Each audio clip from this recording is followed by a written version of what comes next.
Introduction.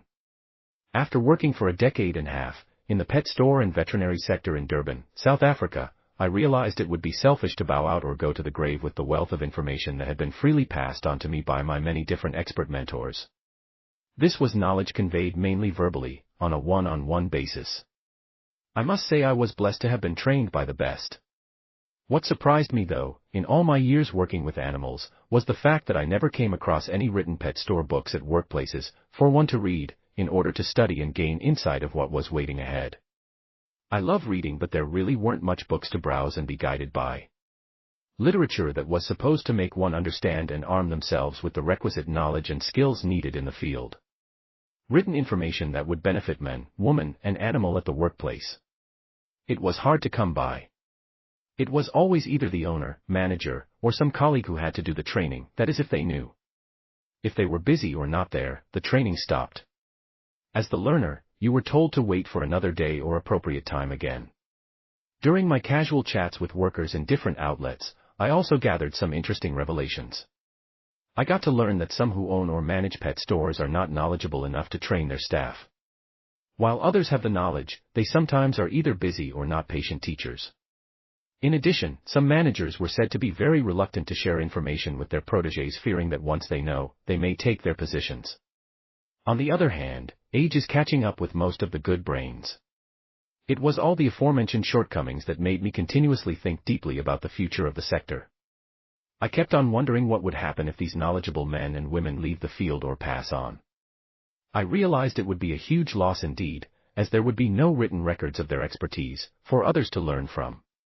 Imagine how much of information we would be having before us, now, if just half of the well-known pet store owners, veterinarians, animal enthusiasts, and sales representatives of pet foods and products in your area, had written some books on pet animals and their care. It truly breaks my heart knowing that there is plenty men and women out there who have lots of knowledge on pet animals, yet we have a shortage of written work on this subject. It's sad to note that many will go to the grave with their knowledge and gifts, leaving nothing behind for other beings and animals to benefit from. Just the thought of this made me come to the conclusion that the option of and need for readily available animal workbooks cannot and will never be overemphasized. For long, I kept contemplating and shelving the idea of writing this book, but something inside kept pushing me to put my experiences, acquired knowledge and suggestions, including my colleagues' encounters as well, into ink, so that many after us, including several pets out there, would benefit also.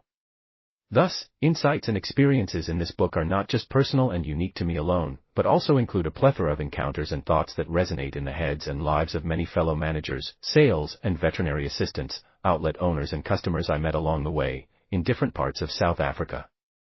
I was to a higher degree inspired by the famous philosopher, Plato's allegory of the cave.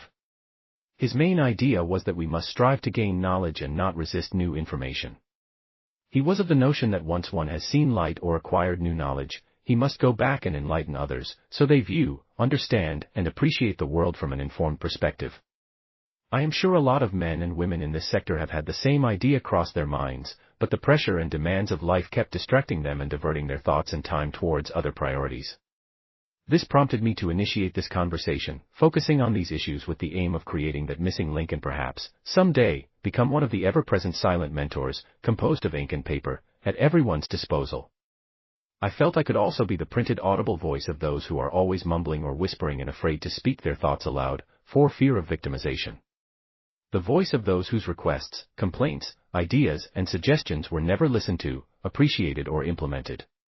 The voice of either that regular shopper, boss, sales assistant, manager, accountant, wife, husband, father, mother, child, sibling, friend, uncle, aunt or sales representative who has always wanted to give someone some insight, encouragement or advice, but they still don't know how or where to start. The voice of animals that are left behind at the veterinary clinics and hospitals for different procedures, while their owners are away.